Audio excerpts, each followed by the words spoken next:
Stock market సూచీలు కొత్త సంవత్సరంలో కూడా లాభాల జోరు కొనసాగిస్తున్నాయి. ఆరంభంలో కాస్త ఒడిదుడుకులు ఎదురైనా తర్వాత పుంజుకుంటున్నాయి. ఇదే సమయంలో కొన్ని స్టాక్స్ మల్టీ బ్యాగర్ రిటర్న్స్ ఇస్తున్నాయి. కొన్ని దీర్ఘకాలంలో పుంజుకుంటుంటే కొన్నేమో షార్ట్ టర్మ్లోనూ మంచి రిటర్న్స్ అందిస్తున్నాయి.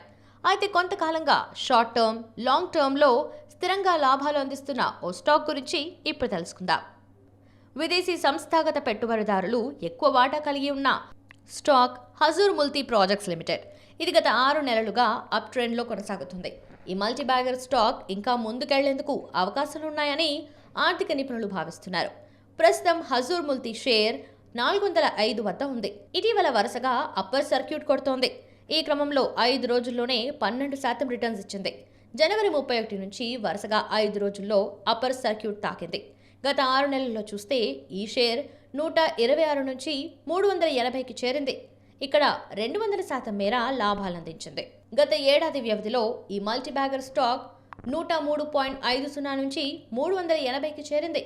ఈ సమయంలో 265% పుంజుకుంది. గత 5 ఏళ్లలో ఏకంగా 35,700% పైగా పుంజుకోవడం విశేషం. ఈ క్రమంలో రూ. 2 నుంచి 405కు పెరిగింది. ఇక ఇన్వెస్ట్మెంట్ పరంగా చూసినట్లయితే 6 నెలల కిందట ఈ స్టాక్లో 1,00,000 పెట్టుబడి పెట్టిన వారికి ఇప్పుడు 3 లక్షలు వచ్చాయి. ఏడాది కిందట 1,00,000 ఇన్వెస్ట్ చేసిన వారి సంపద ఇప్పుడు 3.65 లక్షలకు పెరిగింది. 5 ఏళ్ల కిందట ఈ స్టాక్లో 1,00,000 పెట్టుబడి పెడితే రికార్డ్ స్థాయిలో 3.67 కోట్లకు సంపద పెరిగిందని చెప్పొచ్చు. హజూర్ ముల్టీ ప్రాజెక్ట్స్ లిమిటెడ్ కంపెనీ విషయానికొస్తే ఇది ఇన్ఫ్రాస్ట్రక్చర్ కంపెనీ. 1992లో ప్రారంభమైంది. ఇటీవల కేంద్ర బడ్జెట్లో ప్రధానమంత్రి ఆవాస్ యోజన కింద రానున్న 5 ఏళ్లలో మరో 2 కోట్ల ఇళ్లను నిర్మిస్తామని కేంద్రం ప్రకటించింది. ఈ క్రమంలోనే ఇన్ఫ్రా షేర్లు పుంజుకుంటున్నాయి.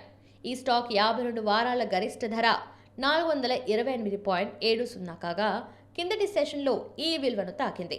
కంపెనీ మార్కెట్ విలువ 756 కోట్లుగా ఉంది.